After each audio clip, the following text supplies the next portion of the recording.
Hello friends, welcome to our channel. இன்றைக்கி வீடியோவில் என்ன பார்க்க போகிறோம் அப்படின்னு பார்த்தீங்கன்னா, இப்போ நம்ம டிசம்பர் மாதத்திற்கான பட்ஜெட்டையும் பட்ஜெட்டுக்கான பணத்தையும் நான் எப்படி வந்து பிரித்து எடுத்து வைக்கிறேன், அதே மாதிரி செலவையும் சேமிப்பையும் எப்படி வந்து தொடர்ந்து என்னால் பண்ண முடியுது அப்படிங்கிறதுக்கான டிப்ஸ் அண்ட் ட்ரிக்ஸை தான் இந்த வீடியோவில் உங்களோட ஷேர் பண்ணிக்கலான்னு இருக்கேன். வீடியோக்கு போகிறதுக்கு முன்னாடி நம்ம சேனலை பார்த்து சப்போர்ட் பண்ணிட்டு இருக்கிற உங்கள் அத்துணை பேருக்கும் என்னுடைய மனமார்ந்த நன்றிகளை தெரிவிச்சுக்கிறேன். தொடர்ந்து வீடியோஸை பாருங்கள். வீடியோ பிடிச்சிருக்கு அப்படின்னா கண்டிப்பாக சப்ஸ்கிரைப் பண்ணி சப்போர்ட் பண்ணுங்கள் அப்படின்னு கேட்டுக்கிறேன். வாங்க வீடியோக்குள்ளே போவோம். இன்றைக்கான வீடியோவில் பார்த்தீங்கன்னா, இது வந்து பட்ஜெட் பிளானர். இது வந்து நிறைய வீடியோஸ்லாம் நான் ஷேர் பண்ணியிருக்கேன். இந்த 2024க்கான பட்ஜெட் பிளானர் வந்து நான் வந்து வாங்கினேன்.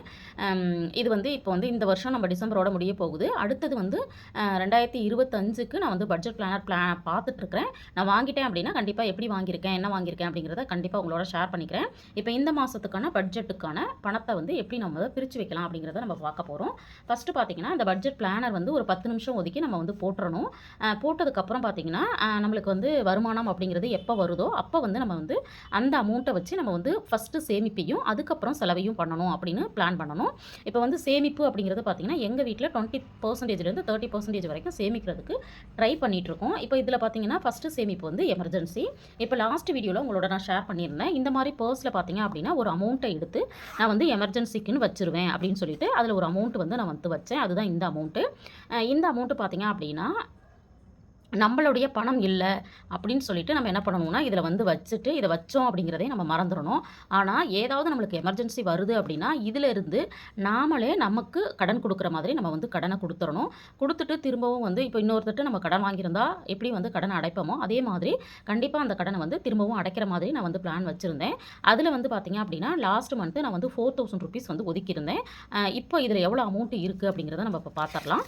இதில் பார்த்திங்க அப்படின்னா 1 2 3 4 5 6 இருக்குது. இப்போ எவ்வளோ இருக்குது அப்படின்னு பார்த்தீங்கன்னா 3000 ருபீஸ் வந்து இருக்குது. இது வந்து எமர்ஜென்சி ஃபண்டு. இதில் வந்து இப்போ எவ்வளோ செலவு பண்ணியிருக்கேன் அப்படின்னு பார்த்தீங்கன்னா 1000 ருபீஸ் வந்து நான் ஒரு எமர்ஜென்சிக்கு எடுத்து செலவு பண்ணிட்டேன். ஆனால் இந்த மாதம் நான் என்ன பண்ணியிருக்கேன், பிளான் பண்ணியிருக்கேன்னு பார்த்தீங்கன்னா, அந்த 1000 ரூபாயை என்னுடைய எக்ஸ்பென்சஸ்லேருந்து மிச்சப்படுத்தி கண்டிப்பாக இந்த 1000 ரூபாயை நம்ம எப்படி இன்னொருத்தருக்கு கடன் கொடுக்குறோமோ அதே மாதிரி இந்த கடனை நான் திருப்பி அடைச்சிடணும் அப்படின்னு பிளான் பண்ணியிருக்கிறேன். ஏன்னா பட்ஜெட்டில் வந்து அந்த 1000 ரூபாயை உடனே எடுத்து வைக்கிறதுக்கான ஆப்ஷன் இருக்காது. ஏன்னா ஆல்ரெடி நம்ம வந்து பட்ஜெட் பிளான் பண்ணிட்டோம் இல்லைங்களா. அதனால இந்த மாதம் நான் இப்படி தான் பிளான் பண்ணியிருக்கிறேன். பார்க்குற வியூவர்ஸுமே இந்த மாதிரி ஒரு முறை ட்ரை பண்ணி பாருங்கள். கண்டிப்பாக நம்மளுக்கு ஒரு கான்ஃபிடென்ட்டை கொடுக்கும். ஏன்னா நம்ம வந்து கையில் பணம் இல்லை அப்படிங்கிறப்போ ஒரு கடனுக்கு போவோம் இல்லைங்களா. இப்போ நமக்கு நாமளே கடன் கொடுக்குறது அப்படிங்கிறது ஒரு வித்தியாசமான ஒரு நல்ல ஒரு ஆப்ஷன் அப்படிங்கிறதுனால தான் இதை ஷேர் பண்ணியிருக்கேன். நீங்களுமே இதை ட்ரை பண்ணி பாருங்கள். இந்த மாதிரி வேறு யாராவது ட்ரை பண்ணியிருக்கிறீங்க அப்படின்னா கண்டிப்பாக கமெண்ட்டில் சொல்லுங்கள். அதுக்கப்புறம் பார்த்தீங்கன்னா, இப்போ சேவிங்ஸ்க்கு நம்ம வந்து பணத்தை எடுத்து வச்சிடலாம். நான் வந்து இந்த மாதிரி எங்களுக்கு வந்து மாத வருமானம் தான். மாத வருமானம் வந்த உடனே என்ன பண்ணுவேன் அப்படின்னு பார்த்தீங்கன்னா, நான் தான் ஏர்னிங் பர்சன் அப்படிங்கிறதுனால இந்த மாதிரி மாதத்தில் ஒரு நாள் மட்டும் போய் பேங்க்கில் இந்த மாதிரி கேஷ் வந்து வித்ட்ரால் பண்ணி கொண்டு வந்துடுவேன். இதில் பார்த்தீங்கன்னா, நம்ம வாங்கும் பொழுது இந்த மாதிரி 200s 100s 500s இந்த மாதிரி கேட்டோம் அப்படின்னா நம்ம எவ்வளோ கேட்குறோமோ அதுக்கு தகுந்த மாதிரி அவங்க வந்து பிரித்து கொடுத்துட்றாங்க. இப்போ ஃபஸ்ட்டு நம்ம என்ன பண்ண போகிறோம்னா, எமர்ஜென்சி ஃபண்டை வந்து நம்ம வந்து ஆல்ரெடி வச்சுட்டோம் இல்லைங்களா. அடுத்தது பார்த்தீங்க அப்படின்னா, அந்த எமர்ஜென்சி ஃபண்டில் அடிஷ்னலாக இதிலேருந்து நான் என்ன பண்ண போகிறேன் அப்படின்னா, ஒரு 500 மட்டும் நான் எடுத்து வைக்கலாம் அப்படின்னு பிளான் பண்ணியிருக்கேன். இதை வந்து வேறு எதுலையாவது மேனேஜ் பண்ணிக்கலாம் அப்படின்னு சொல்லிட்டு இதில் வந்து என்ன பண்ணுறேன்னா, ஃபஸ்ட்டு வந்து எமர்ஜென்சிக்கான 500 வச்சுட்டேன். இன்னும் ஒரு 500 ரூபா மட்டும் இதில் வச்சா வந்து போதுமானதாக இருக்கும் இல்லைங்களா. இப்போ வந்து ஃபஸ்ட்டு நம்ம என்ன பண்ண போகிறோம் அப்படின்னா, போஸ்ட் ஆஃபீஸில் பிஎல்ஐக்கான அமௌண்ட்டை எடுத்து வைக்க போகிறோம். நிறைய வீடியோஸில் நான் வந்து காமிச்சிருக்கேன். இது வந்து என்னுடைய சேவிங்ஸ்க்கான பேக். இது வந்து ஜிஆர்டியில் வந்து ஏதோ ஜுவல் வாங்கும்பொழுது கொடுத்தது. இதில் பார்த்தீங்கன்னா, இந்த மாதிரி நான் வந்து சேவிங்ஸ்க்கான பாஸ்புக்ஸ் எல்லாமே வச்சுருக்கேன். இப்போ எதுக்கு பணம் எடுத்து வைக்க போகிறேன் அப்படின்னு பார்த்தீங்கன்னா, இது என் பொண்ணோடது. இது பார்த்தீங்கன்னா எஸ்எஸ்சி, அதாவது செல்வ மகள் சேமிப்பு திட்டத்துக்கு நான் பணம் எடுத்து வைக்க போகிறேன். அதே மாதிரி பார்த்தீங்கன்னா பிஎல்ஐக்கு பணம் எடுத்து வைக்க போகிறேன். மற்றதெல்லாம் இதில் வச்சிட போகிறேன். இப்போ இதுக்கு எப்படி பணம் எடுத்து வைக்க போகிறேன் அப்படின்னு பார்த்தீங்கன்னா, இதுக்கு வந்து எவ்வளோ அமௌண்ட்டு நான் கட்டுறனோ அந்த அமௌண்ட்டை ஃபஸ்ட்டு நான் வந்து எடுத்து அந்த பாஸ்புக்லேயே வந்து நான் வச்சுருவேன். இப்போ பார்த்தீங்க அப்படின்னா, இதற்கான அமௌண்ட்டை வந்து பிஎல்ஐக்கான அமௌண்ட்டை வந்து நான் இப்படி எடுத்துட்டு இந்த பாஸ்புக்லேயே வச்சுட்டேன் அப்படின்னா, ஒரு 10ஆம் தேதிக்குள்ளே போயிட்டு நான் என்ன பண்ணிவிடுவேன் அப்படின்னா, நான் கட்டிட்டு வந்துடுவேன். அடுத்தது வந்து செல்வமகள் சேமிப்பு திட்டம். செல்வமகள் சேமிப்பு திட்டம் பார்த்தீங்க அப்படின்னா, நான் வந்து மந்த்லி இந்த அமௌண்ட்டு தான் நான் வந்து கட்டிகிட்ருக்கேன். இந்த அமௌண்ட்டையும் நான் வந்து ஃபஸ்ட்டு இதில் எடுத்து வச்சுட்டேன். இப்போ வந்து ஃபஸ்ட்டு நான் என்ன பண்ணேன் அப்படின்னா, இந்த சேமிப்புக்கான பணத்தை தான் ஃபஸ்ட்டு நான் எடுத்து வச்சுருக்கேன். அடுத்தது பார்த்தீங்க அப்படின்னா, நம்ம வந்து ஆர்டி வந்து காமிச்சிருக்கேன் இல்லைங்களா, இதெல்லாம் வந்து ஆன்லைனில். மற்றது எல்லாமே பார்த்தீங்க அப்படின்னா அந்த எஸ்ஐபி, எஸ்டபிள்யூஜிபி, கோல்டு சீட்டு, அப்புறம் உண்டியல், இது எல்லாமே பார்த்தீங்க அப்படின்னா நான் வந்து இதெல்லாம் வந்து நான் வந்து பணம் வந்த உடனே கடவுள் முன்னாடி வச்சுட்டு அந்த பணத்தை வந்து ஆல்ரெடி நான் உண்டியலெல்லாம் போட்டுட்டேன். அதனால் உங்களோட ஷோ பண்ண முடியல. இது எல்லாமே பார்த்தீங்கன்னா மற்ற எல்லா சேவிங்ஸும் நான் வந்து ஆன்லைன் டிரான்சாக்ஷன் அப்படிங்கிறதுனால அது வந்து பேங்க்லேயே இருக்குது. அடுத்தது பார்த்தீங்கன்னா செலவுகளுக்கு வந்துடலாம். இப்போ வந்து நான் சேமிப்புக்கு எடுத்து வச்சிட்டேன் இல்லைங்களா, அடுத்தது வந்து செலவுகளுக்கு. இப்போ செலவுகளுக்கான பணத்தை வந்து நான் எப்படி பிரித்து வைக்கிறேன் அப்படின்னு பார்த்தீங்கன்னா, ஆல்ரெடி நான் நிறைய தடவை உங்களுக்கு வந்து காமிச்சிருக்கேன். இந்த மாதிரி கவர்ஸில் தான் நான் வந்து போட்டு போட்டு வச்சிட்டு இருந்தேன். ஆனால் இது மாதிரி பார்த்தீங்கன்னா டக்கு டக்குன்னு இது வந்து கிழிஞ்சு போயிடுது. ரொம்ப அடிக்கடி வாங்குற மாதிரி இருந்துச்சு. அதுக்காக நான் சொல்லியிருந்தேன் இல்லைங்களா, பிளாஸ்டிக் கவர்ஸ் வந்து வாங்கலாம் அப்படின்னு பிளான் பண்ணியிருக்கேன் அப்படின்னு சொல்லிட்டு. அது பார்த்தீங்க அப்படின்னா நான் வந்து ஆன்லைனில் ஆர்டர் போட்டிருந்தேன். இது பார்த்தீங்க அப்படின்னா இந்த கவர்ஸ் வந்து நான் வந்து ஆன்லைனில் போட்டிருந்தேன். இதில் வந்து 10 கவர் இருக்குது. இது வந்து ரொம்ப நல்லா தான் இருக்குது. 1 2 3 4 5 6 7 8 இதில் வந்து 10 கவர்ஸ் வந்து வந்திருக்கு. இந்த கவர்ஸ் வந்து கொஞ்ச நாளைக்கு வந்து சப்போர்ட் பண்ணும் அப்படிங்கிறதுனால இதில் வந்து நம்மளுக்கு வந்து என்ன பண்ணியிருக்கலாம் அப்படின்னா டிரான்ஸ்பரண்ட்டாக இருக்குது. அது இல்லாமல் பார்த்தீங்க அப்படின்னா இந்த மாதிரி ஜிப்லாக்காக இருக்குது. இதை வந்து நம்ம வந்து யூஸ் பண்ணிக்கிறது ரொம்ப வச்சுட்டு எடுக்கிறது வந்து ரொம்ப ஈஸியாக இருக்கும் அப்படிங்கிறதுனால நான் வந்து இந்த மாதிரி வாங்கியிருக்கேன். இதை வந்து ரொம்ப ரொம்ப கம்மியான அமௌண்ட்டில் வாங்கினேன். 96 ருபீஸ் தான். இது வந்து மீஷோவில் தான் வாங்கினேன். உங்களுக்கு யாருக்காவது தேவைப்படுது அப்படின்னு சொன்னீங்கன்னா கண்டிப்பாக கமெண்ட்டில் சொல்லுங்கள். நான் டிஸ்கிரிப்ஷனில் லிங்க் கொடுக்குறேன், வேணும்னா வாங்கிக்கோங்க. இப்போ இதை என்ன பண்ண போகிறோம் அப்படின்னா ஃபஸ்ட்டு நம்மளுடைய வார செலவுகளுக்கு நம்ம வந்து எடுத்து வச்சிடலாம். வார செலவுகள் அப்படிங்கிறது பார்த்தீங்க அப்படின்னா வெஜ் இருக்கு இல்லைங்களா, வெஜ்ஜுக்கு வந்து வாரத்துக்கு 350 ரூபான்னு 4 வாரத்துக்கு 1400 ரூபா. இப்போ இதிலேருந்து நம்ம என்ன பண்ண போகிறோம் அப்படின்னா 1400 ரூபாய் எடுத்து வைக்க போகிறோம். இதை வந்து நம்ம வந்து எழுதிடலாம். இது என்ன அப்படின்னு பார்த்தீங்கன்னா வெஜ்ஜு.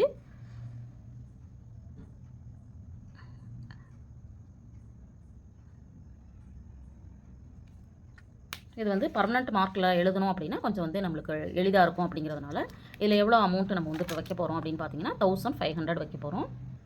இது பார்த்தீங்கன்னா இது வந்து 1400 நான் சொன்னேன் இல்லைங்களா, அந்த 1400 நம்ம வந்து இதில் என்ன பண்ணிக்கலாம் அப்படின்னா எடுத்து வச்சுக்கலாம்.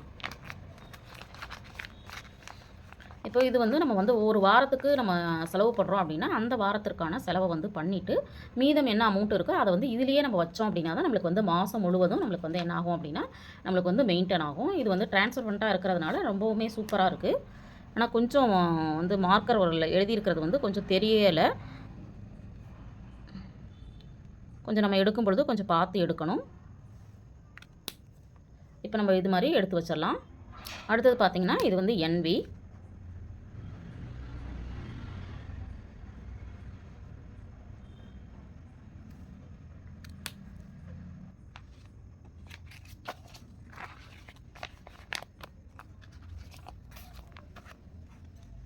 அடுத்தது பார்த்தோம்னா நம்மளுக்கு வந்து ஃப்ரூட்ஸு ஸ்நாக்ஸு வந்து ரெண்டுக்கும் சேர்த்து ஒரே கவரில் தான் இருக்கும்.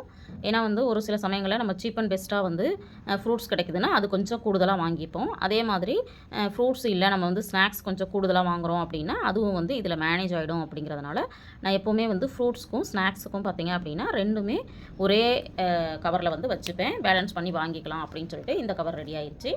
இப்போ பார்த்தீங்கன்னா வார செலவுகளுக்கு வெஜ்ஜு, அடுத்தது பார்த்தீங்கன்னா நான்வெஜ்ஜு, அடுத்தது ஃப்ரூட்ஸ் அண்ட் ஸ்நாக்ஸு, இது மூணும் சேர்த்து பார்த்தீங்கன்னா டோட்டலாக 4600 வந்துச்சு. இருந்தாலும் பார்த்தீங்கன்னா 5000க்குள்ளே எப்படியும் செலவை வந்து நம்ம வந்து பண்ணிடணும் அப்படின்னு இதில் வந்து நான் வந்து மோஸ்ட்லி எனக்கு வந்து எவ்வளோ மிச்சப்படுத்த முடியும்னு பார்த்தீங்கன்னா ஒரு 1000 ரூபா கண்டிப்பாக நான் வந்து இதிலேருந்து மிச்சப்படுத்துறதுக்கு பிளான் பண்ணுவேன்.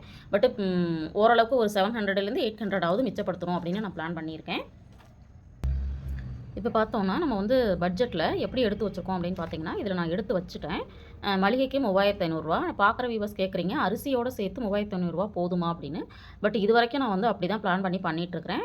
அது இல்லாமல் ரேஷனில் கொடுக்குற எல்லா திங்ஸுமே எங்கள் வீட்டில் வந்து பயன்படுத்துவோம். அதனால் எனக்கு இது போதுமானதாக இருக்குது. பாலுக்கு பார்த்தீங்கன்னா 1200, கேஸுக்கு 500, பெட்ரோலுக்கு 1200, வாரத்துக்கு 300 அப்படின்னு சொல்லிட்டு எங்கள் வீட்டில் 2 வண்டி இருக்குது. ஒரு வண்டிக்கு 150, இன்னொரு வண்டிக்கு 150 போட்டால் போதுமானதாக இருக்கும். மெடிக்கல் எமர்ஜென்சிக்கு ஒரு 500, ஈபிக்கு ஒரு 500, ஒரு மாதத்துக்கு 500 எடுத்து வச்சோன்னா 2 மாதத்துக்கு 1000 ரூபாய்க்குள்ளே வரும். அடுத்தது பார்த்தீங்கன்னா மொபைலுக்கு 500. இது இல்லாமல் இந்த தடவை என்ன பண்ணிட்டோம் அப்படின்னா இந்த மாதிரி ஷாப்பிங் போகிறது, வேறு அன்எக்ஸ்பெக்டடாக வேறு ஏதாவது செலவுகள் வருது அப்படின்னா அதுக்கு வந்து தனியாக வந்து 2000 அப்படின்னு ஒதுக்கிடலான்னு சொல்லிட்டு ஒதுக்கிட்டேன். அந்த அமௌண்ட் எல்லாமே பார்த்தீங்க அப்படின்னா இதில் நான் வந்து எடுத்து வச்சுட்டேன்.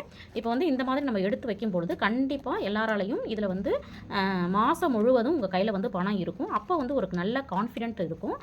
கண்டிப்பாக எந்த எமர்ஜென்சினாலும் நம்ம சமாளிக்க முடியுங்கிறது. அதே மாதிரி கேஸ் பார்த்தீங்க அப்படின்னா இந்த புக்குக்குள்ளேயே வந்து வச்சுருவேன். இதில் வந்து பார்த்தீங்க அப்படின்னா ஆல்ரெடி போன மாதம் வச்ச ஒரு 500 ரூபாய் இதில் இருக்குது. இந்த மாதத்துக்கான ரூ. 500 இதில் வச்சாச்சு. இப்போ இந்த மாதம் நான் வந்து வாங்கிடுவேன். இந்த மாதிரி நம்ம வந்து பிளான் பண்ணும்போது பார்த்தீங்க அப்படின்னா கண்டிப்பாக நம்மளால் செலவையும் சரி சேமிப்பையும் சரியாக பண்ண முடியும். அதே மாதிரி பணத்தை வந்து மிச்சப்படுத்தி சேமிக்கவும் முடியும். இதை எப்படி பண்ணலாம், எப்படி வச்சுக்கலாம் அப்படின்னு பார்த்தீங்கன்னா, இப்போ ரீசெண்டாக நான் வந்து ஜிஆர்டியில் பர்ச்சேஸ் பண்ணும்போது இந்த மாதிரி சூப்பராக ஒரு பேக் கிடச்சிது. இந்த பேக்கில் வச்சு தான் நான் வந்து யூஸ் பண்ணலாம் அப்படின்னு வந்து பிளான் பண்ணியிருக்கேன். இப்போ இந்த மாதிரி நம்ம வந்து பிரித்து வச்சதுக்கப்புறம் நம்ம வந்து இப்போ வந்து ஏதோ ஒரு செலவு எடுக்கிறோம் அப்படின்னா அந்த செலவுக்கான பணத்தை மட்டும் எடுத்துட்டு திரும்ப நம்ம இதில் வச்சுக்கலாம். பட் வந்து இதில் பார்த்தீங்க அப்படின்னா கொஞ்சம் சரியாக தெரியலை. நான் வந்து பிளாக்கில் இருக்கிற மார்க்கர் வாங்கிட்டு திரும்ப எழுதிக்கலாம் அப்படின்னு இருக்கிறேன். கண்டிப்பாக இந்த ஐடியா உங்களுக்கு வந்து பிடிச்சிருக்கும் அப்படின்னு நினைக்கிறேன். யாரெல்லாம் ஆல்ரெடி இது மாதிரி பண்ணிகிட்ருக்கீங்க அப்படிங்கிறதையுமே கண்டிப்பாக கமெண்ட்டில் சொல்லுங்கள். இப்போ இதிலேருந்து நம்ம வந்து எடுத்துகிட்டு திரும்ப வைக்கிறது அப்படிங்கிறது ரொம்ப எளிதாக இருக்கும் அப்படிங்கிறதுனால நான் இதை பண்ணியிருக்கிறேன். இந்த மாதிரி நீங்களுமே ஒரு 10 நிமிஷம் ஒதுக்கி இந்த மாதிரி பிளான் பண்ணிட்டீங்க அப்படின்னா கண்டிப்பாக உங்களுக்கான எமர்ஜென்சி ஃபண்டாக இருக்கலாம், மாத செலவாக இருக்கலாம், சேமிப்பாக இருக்கலாம், எல்லாமே வந்து நீங்கள் என்ன பண்ணிடலாம் அப்படின்னா சிறப்பாக பண்ணிட முடியும் அப்படிங்கிற நம்பிக்கை எனக்கு இருக்குது. இந்த வீடியோவில் சொன்ன விஷயங்கள் உங்களுக்கு யூஸ்ஃபுல்லாக இருந்திருக்கும்னு நினைக்கிறேன். வீடியோ பிடிச்சிருந்தால் லைக் பண்ணுங்கள், ஷேர் பண்ணுங்கள், கமெண்ட் பண்ணுங்கள். மறக்காமல் நம்ம சேனலை சப்ஸ்கிரைப் பண்ணி வச்சுட்டு பாருங்கள். தேங்க்ஸ் ஃபார் வாட்சிங்.